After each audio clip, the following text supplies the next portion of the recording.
Thank you. Super excited about it too. Hate Won't Win comes out March 25th. It's a lot like this Instagram Ask Me Anything feed, by the way. So what can you do right now? Number one, pace yourself. Pace yourself, pace yourself, pace yourself. It is going to be a long 4 years.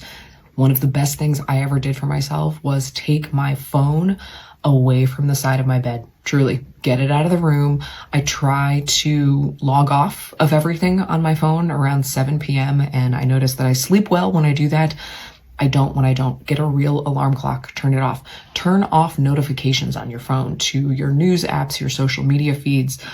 Stop watching most cable news if you want to check in every now and then, but don't leave it on all day in the background. Recognize that 24-hour cable news has to sell 24 hours worth of ads, and that social media makes money by selling you ads based on the amount of time that you're on the app, including TikTok. I know we're talking about that a lot. So get rid of the endlessly scrolling feeds.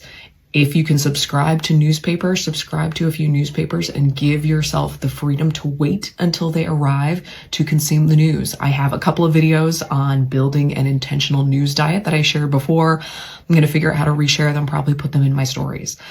If you can't do that, something that I have liked doing is actually blocking out time in my calendar, usually first thing in the morning, for 30 minutes. That's my news time. That's where I'm going, reading trusted news sources, and then giving myself permission to check out for the rest of the day. Otherwise, there is always going to be breaking news, especially in a Trump era. He says things, he does things at a relentless pace to try to break us down.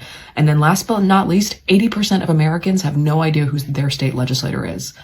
Do you? And if not, find out who they are, sign up for their email newsletter.